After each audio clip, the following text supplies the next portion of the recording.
What's up, world? It's your boy Tommy Mal. I just came in because I want to speak quickly on several things. First, the fact that 101 ex NBA players not said that LeBron is the best NBA player in the world. And the second thing I wanted to talk about was the injury and or Anthony Davis sitting out last night and or the Lakers and or these people believing LeBron faked his injury. Okay, so the first thing to talk about is the Lakers last night. Okay, what I saw last night, without D'Angelo Russell and without AD, that these they got double digits from like 5 or 6 different players. They can play defense. This roster is a good roster. The Memphis game, they needed an extra score. D'Angelo Russell wasn't there. I think when D'Angelo Russell comes back, he can take over some of the scoring load and definitely the passing load, because D'Angelo Russell is a great passer who's already had to lead a team when he's had to pass. He's a guy that complements Anthony Davis very, very well, because he can shoot, he can pass, he can dribble, he can do. He's a very skilled player. He's a very crafty player. So I think when D'Angelo Russell comes back, it'll give LeBron a little more time. What I'm scared of is if they do start to win, then LeBron is going to keep pushing this off. So I'm not a fan of the push it off unless you need it type of thing. If you can play, you should play. Because a 70-80% LeBron is better than a 0% LeBron. Okay, so I'm LeBron's talent is not only in his athleticism, it's in his ability to read defense, it's his ability to read offense, it's his ability to pass, shoot, dribble, rebound, all these things he can do with, if he's a little hampered. Now, if his foot is broken, by all means, he should take as long as it takes for it to heal properly. Because you don't want him to mess up his career, by coming back too early. And if he did hear something, or you felt a extreme pain or a sharp pain in some place, that means something's either about to give or gave away a little bit. So I have no problem with LeBron saying, look, I want to make sure I'm good. I don't want to, it's not going to help me to rush back so I can end up injured, 3 games after this, like Kevin Durant, where I can't come back. So it's hampered, or it's injured right now. Let's give it some time. And LeBron has never been one to sit out when he has to. I made a comment a couple weeks ago about LeBron. And I did not know, it's because the thing with LeBron, and I used to deal with that as a player too, is like when you play, I never wanted to let people know I was injured, right? So if I did something, I would try my best to mask that I was injured, which was dumb, right? You don't, which is ironically because it's a trait that I passed down to my kid. But she does that all the time, but she doesn't let people know that she's hurt. And it's just this mindset of not showing weakness, and you're taught not to show weakness all the time. It's like but sometimes you're not supposed to show weakness to your opponent, but you're supposed to show weakness. You're supposed to let your coaches know. So LeBron, I kind of criticized. I wasn't harsh, but I was definitely critical of the fact that he kept missing games, and it never dawned on me that he might be missing those games because he shouldn't be criticized for the games he missed. He should be applauded for the games he played. And I'm starting to see that as more and more reports are coming out that he's been hurt and he's just been playing hurt, and because he plays the way he does, but he's getting older, and he can't just keep putting his body through these things, because he is not a young guy anymore. These injuries, he's not going to be able to snap back like he did when he was at Miami or any of these other places. He's going to have to learn to play within that. He's going to have to learn to play within his age range and understand that, hey, I want to play and I want to be here and I want to do this. But by the same token, I understand that I have limitations to what I can and can't do. And sometimes, absence is, it's addition by subtraction. You know what I mean? Sometimes you not playing adds to the team. You know what I mean? Because if you can come back to 100% LeBron, y'all can win the championship. If you stay the guy that you are with the limitations, he's not getting elevation. You can clearly see when I started to go back and look at the tapes of his last 2 or 3 games, he's not getting elevation on his shot. So his shots keep hitting the front of the rim. And then he overcompensates and tries to use all upper body in his ball. And that's a real problem for a strong guy. And that's something that a lot of people don't understand. The reason why Kevin Durant is such a great shooter is because he's not strong. So generally he can get full extension on his shot without worrying about overshooting it, right? Guys like Andre Iguodala, LeBron, Anthony Edwards, these guys who are uber strong, it's harder for them to shoot because the ball is so light and they're so strong that they have to pull back like 90% of their strength to make sure that they're getting full rotation. But they're not. It's an act. It's not a grab and shoot. It's a grab and let I have to measure it. So picture it like this. You remember in Madden when you're kicking and you got that thing that goes really fast, and then you got the one that goes really slow. When you're a guy like a Steph Curry, Damian Lillard, these smaller guys, Kevin Durant, these smaller guys, I'm talking about as far as like, mass, not as far as height. But these smaller guys, yes, they're going to be a lot better shooting because to them, the meter's going in slow because they just catch it and then naturally just release it without really worrying about overshooting it because most of the time they can barely get it to the rim. Or they can get it to the rim with a level of extension that does not sometimes make the ball feel like it's weightless, right? When you have the bigger, stronger guy, that's why most centers, 4s and 5s, they're not the best shooters because they have to pull back so much of their strength to where they're almost just kind of lofting the ball to the rim. So if you ever play with one of those small balls, try to shoot with your regular shot on one of those small rims. It's so hard to measure it because you're not shooting and getting full extension on your shot. It's hard to shoot and extend, you know what I mean, and extend that elbow when you're sitting there measuring the shot to begin with, because you're not fully just letting it rip. You're trying to aim it, and it's like the meter's going here. And you just got to try to guess. And it's not an easy thing to do. But when you're somebody like a Kevin Durant, you can go up and you can get full extension at any punch shot because it's not hard to pull back your strength because you don't have that much strength. You can feel the weight of the ball better than a LeBron can or a Anthony Edwards or a Giannis or, guys of that ilk.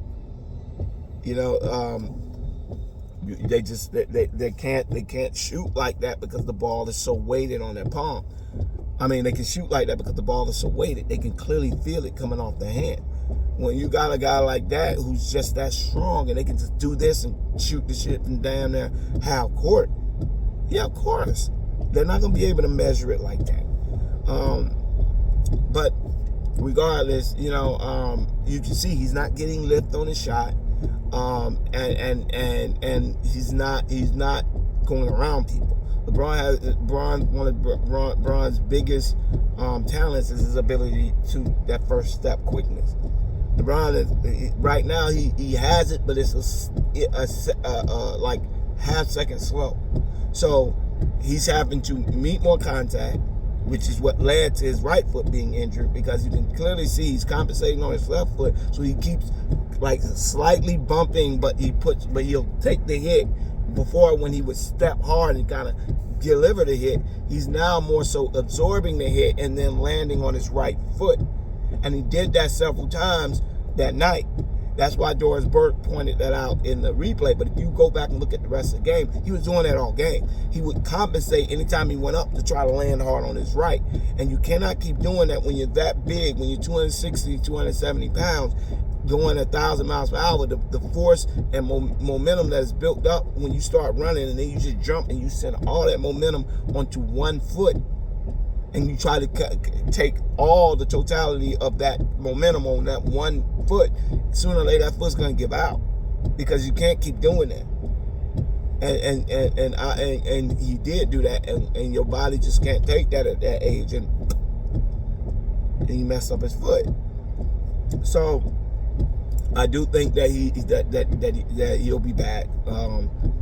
From what I feel like he would have got surgery if it was that bad.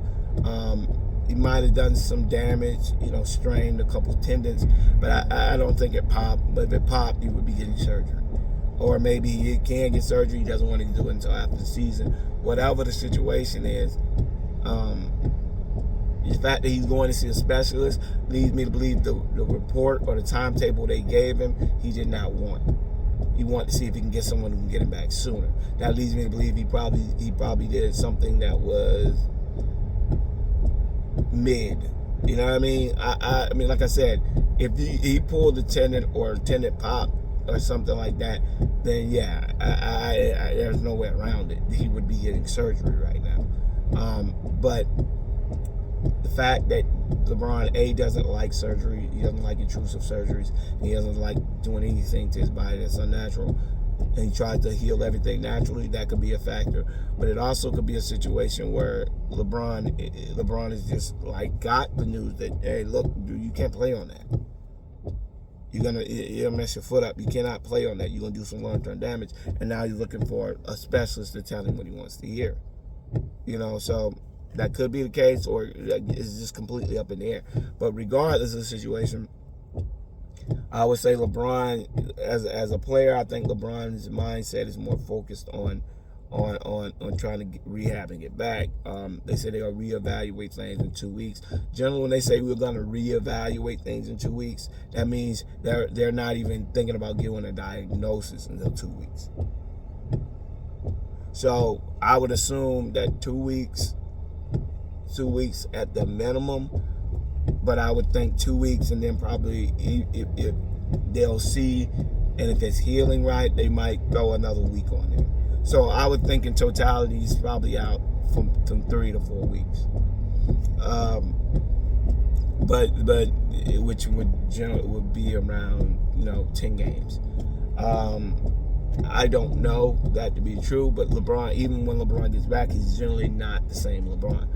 LeBron is one of those rhythm players. He's not a player that you can just drop somewhere. He's more of a rhythm player, meaning it takes some time for his shot to catch rhythm, and you can expect a couple bad games when he comes back, even on top of that. So LeBron is not going to be a reason the Lakers make it to the playoffs. He's just not this year. Not with that injury. It's just not plausible. It's possible that he can come in and help it, but it's all going to be on Anthony Davis. And the fact that he missed last night, a must-win game, because the Lakers management, which is starting to just drive me crazy. You do all these management games throughout the year. For what reason?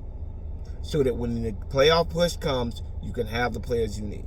Now the playoff push is here, and you're having him sit out of precautionary reason. What is the precaution?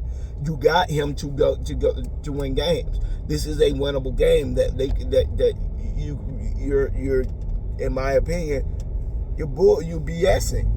You know what I mean? I don't understand what the Lakers' end game it was in that. They almost lost last night, and that would have been monumental for them to lose that game, because you need every win you can get. If LeBron gonna miss possibly 10 games, he's already missed 2, and you got and you about to give one of those games away. I'm sorry, Anthony Davis is not. I'm sorry, he gets good numbers and he's a great player, but Anthony Davis has never been known as a winner. He's not, except for his freshman year in college. What other point in his career has he been known to carry a team to the playoffs? It's like 1 year in New Orleans. Every other year he gets a lot of stats, but he doesn't really correlate to winning. Now, in his defense, he's never really had talent around him. He's one of those LeBron type of players that was so good that his team never sucked bad enough for him to end up getting it, and he was injured a lot. So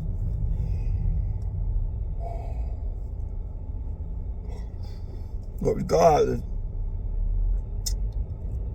Anthony Davis, they're like, oh, well, we're going to hold him out for precautionary reasons because we don't want Anthony Davis. If we lose Anthony Davis, the season over. Well, if you lose this game, the season could be over. And you cannot be having him sitting out pivotal games because you're afraid you might lose him long term. That was you're paying him money for. If you can't do that, then you don't need to be paying him that money, and you need to look to find someone you can trust to do that. Because relying on a 40-year-old and an injury-prone guy is not the smartest idea if you want to build your team. You want to build your team. You might want to start building on and supporting these and start trying to go younger, so you don't have to deal with this. But depending and putting all that weight on a 40-year-old, of course, sooner or later that's just going to lead to disaster. And you don't trust Anthony Davis, and if you don't trust Anthony Davis, and your end game is to try to find a way to, I don't know, get to get him to play this offseason. I don't understand what the end game of that plot is. Oh, we don't want to rush him. We don't want to risk him getting injured long term. Well, hell, if you can't play now, then when can he play? You want to save him for the off season? You want to save him for next season? That's just dumb to me. It's like, I don't understand the end game.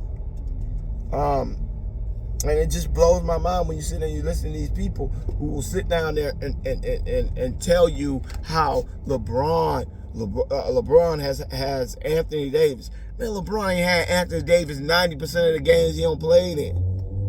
Most of those games, those teams, LeBron ain't have nobody on his team, including himself. He was injured in two out of those 4 seasons he's been, 4 or 5 seasons he's been there.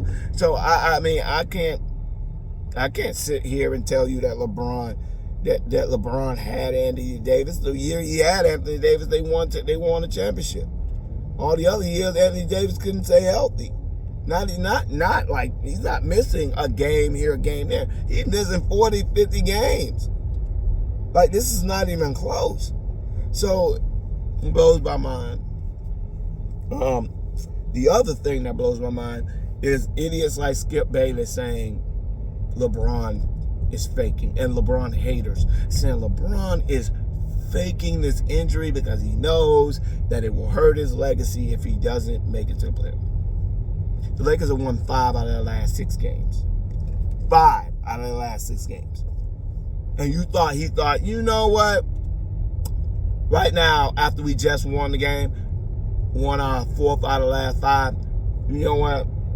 The one loss, I wasn't even there. So with me, we're what, 2-0, and the last 2 games haven't even been close. And this game we just dog walked the Dallas Mavericks. Yeah, this team ain't got it. I'm gonna hunker it down and just fake this thing. Like, come on. That's when I tell you that Jordan fans are irrational, right? Jordan fans are irrational. Most of them are like I said before, most of them are middle-aged, spoiled white guys who run around their whole life. They want things to be a certain way, and when they're not that way, they kick and they scream until they get their way. They don't realize logic doesn't work like that, right? Other guys is these uber selfish black guys who run around doing a bunch of shady shit, and then when people call them out on it, they say that they're alphas, and that they're doing they hustlers, they this and that. No, you're a shyster, you're a con artist, you're a scumbag. Okay, you're not an alpha. You're not a person. You're not take charge. You're not determined. You're a scumbag. And when we talk in our society, and we love to sit here and make people who are scumbags out to be good people, Bill Gates is a scumbag, right? If you don't know how Microsoft started, Bill Gates lied to a developer. a person about having a software to run the computer on, that made it easier to run the computers, because before you would have to put in all these command prompts to make the computer do the most simple tasks. And he's like, okay, we're gonna put an interface that allows the average everyday person to use it. He didn't have this technology. His privilege allowed him to sit in front of a group of rich men and tell them and feed them a bunch of BS that he couldn't fulfill. Now, after he lied to their faces about having this thing that he had no idea if he could provide, they signed a deal with him. So after they signed a deal with him, he went to a lower level guy. It's Paul Allen, and Paul Allen went to a guy that he knew that had a software like that. Tricked the guy, even though he sounded like something like a $50 million deal. He offered the guy $5,000 for a thing that he already knew profited $50 million at the point that he was making the deal. I say that's his business. That's his scumbag. Okay, you could have written that guy in to some small percentage, which would have allowed him to be able to feed his family for the rest of his life, because he's giving you a gift that is just monumental. But instead, he didn't do that. He stole the man's stuff, and then put it, and then went and made a deal which allowed him to be able to sell this man's stuff to multiple people. Right? And they'll call him a genius. He's not a genius. He's just a person with low morals. The guy for Apple, Steve Jobs, another scumbag. Guy who used his privilege to be able to get a job, and when he got his job, first of all, his first job was at Atari. He got a job at Atari because the guy at Atari is an idiot, right? So Steve Jobs walks in sandals, flip-flops, some hippie jeans, and a dirty shirt that wasn't even buttoned. Unkempt, sits down and starts giving his presentation.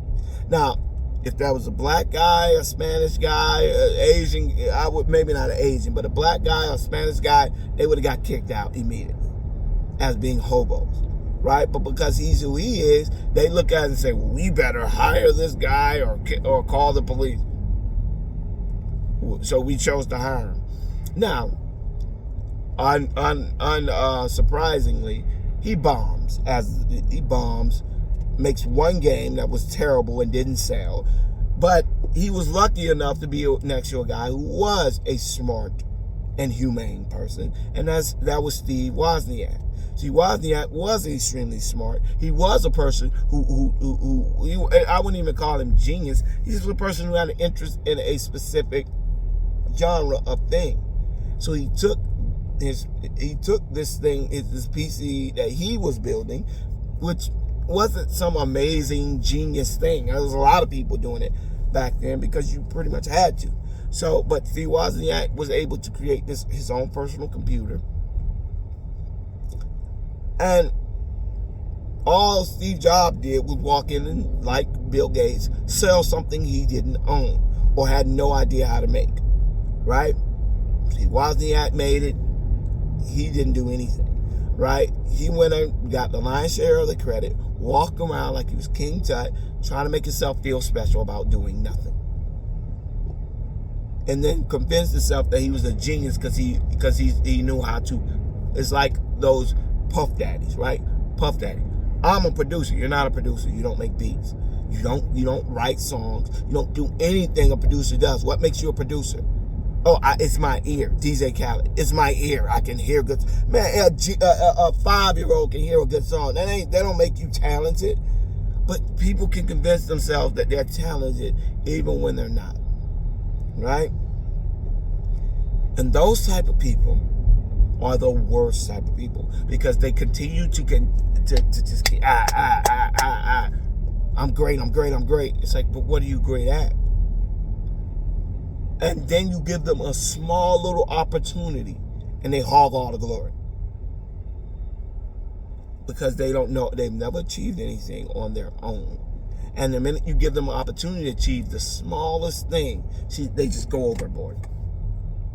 And that's what I said about Michael Jordan.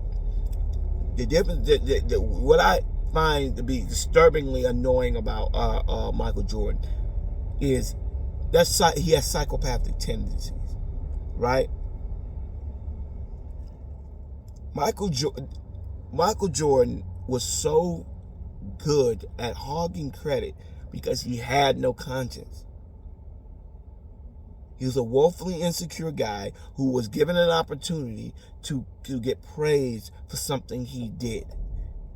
He did not love basketball. He actually quit basketball to go play baseball. His love was baseball. It was never basketball. He was just good at basketball.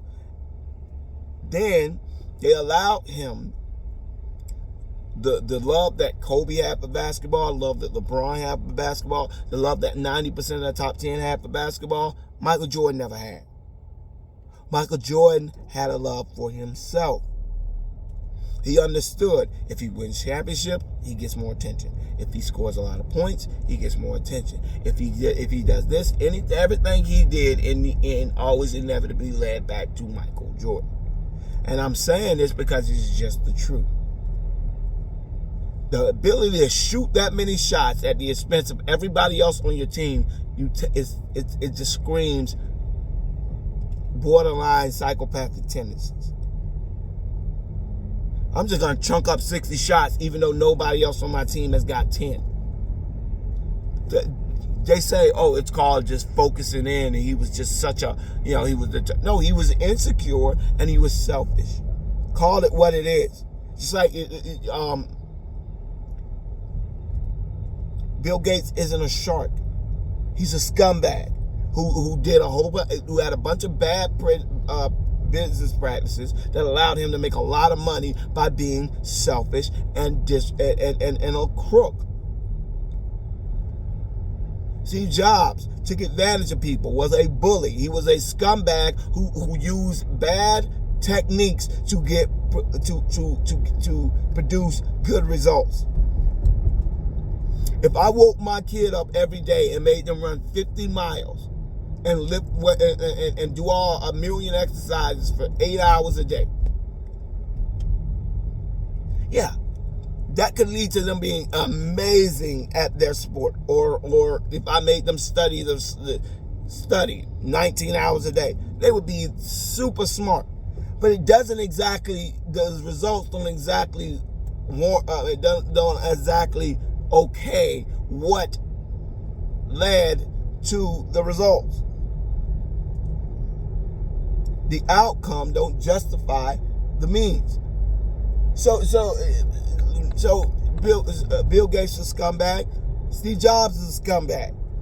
But we exalt these people like they're great people. And it's the same thing with Michael Jordan. Michael Jordan was a scumbag that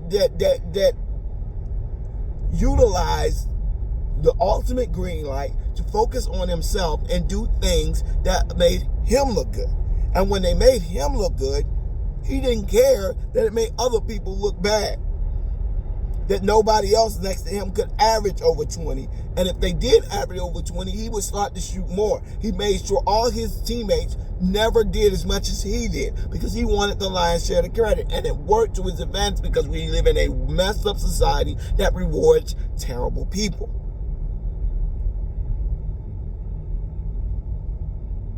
The guy that's willing to allow people to stand on his shoulders to achieve their greatness never gets the credit. We always give credit to the guy being propped up, not the guy propping them up. The Pippins get nothing, the Jordans get everything. And when you sit there and you watch it, and you watch a guy like LeBron and how he was maligned his entire career for not being more selfish. It's crazy to me. Hey, kid, watching basketball, now you got all these guys like your Devin Bookers, your Jason Tatums, all these guys who grew up wanting to be freaking Kobe Bryant have won nothing. Nothing.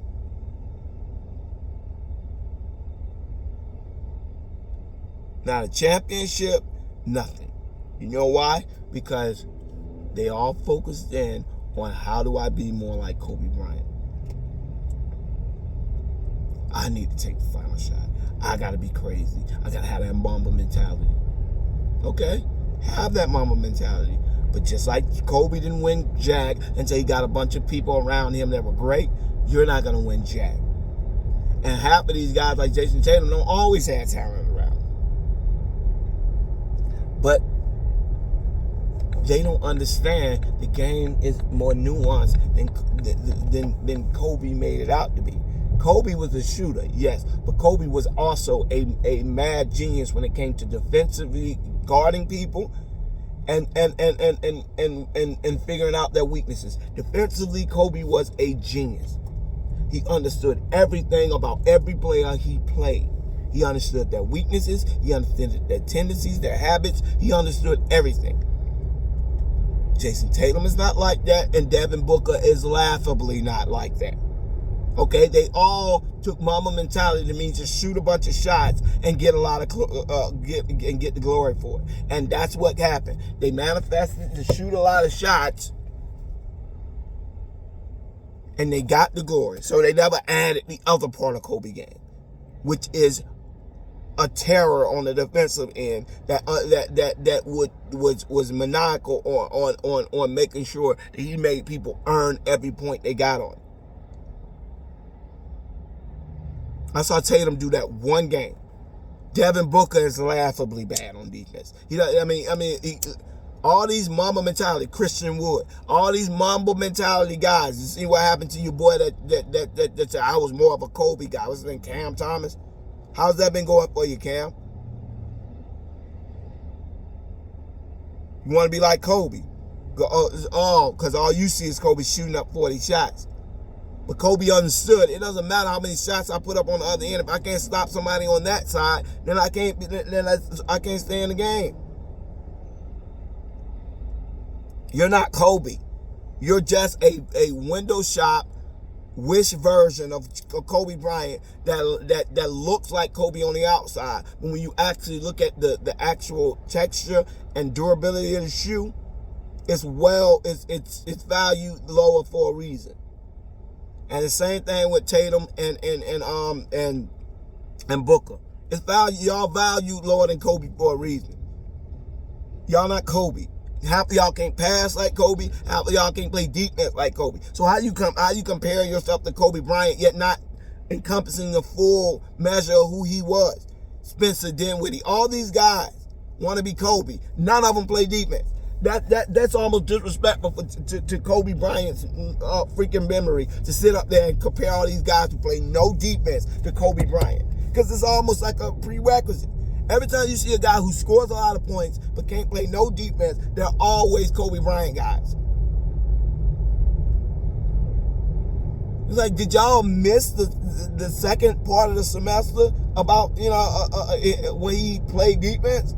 Oh, no, we gonna go out here and chunk a bunch of shots and call it Mamba mentality.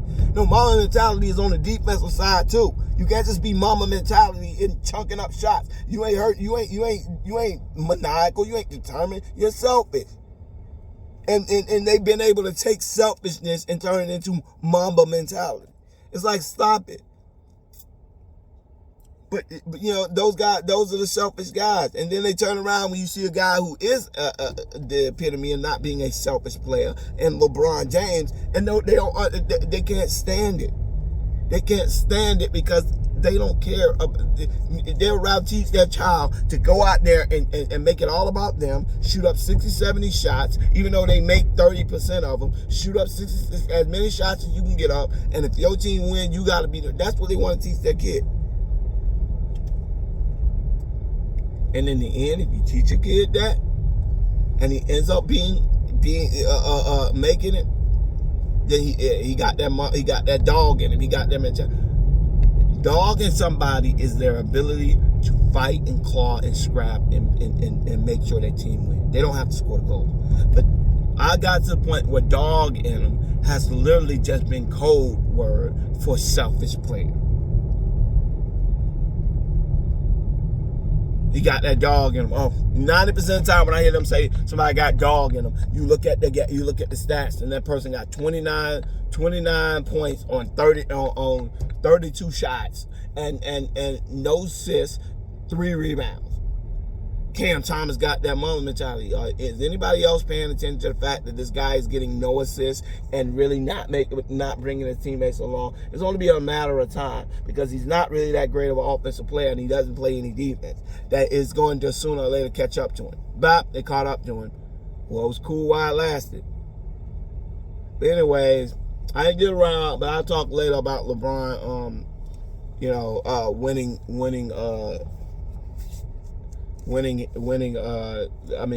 Being voted by 101 past players as the best player in the NBA, which goes along with my video I made a couple days ago. So I'll let you guys know what I think about that soon.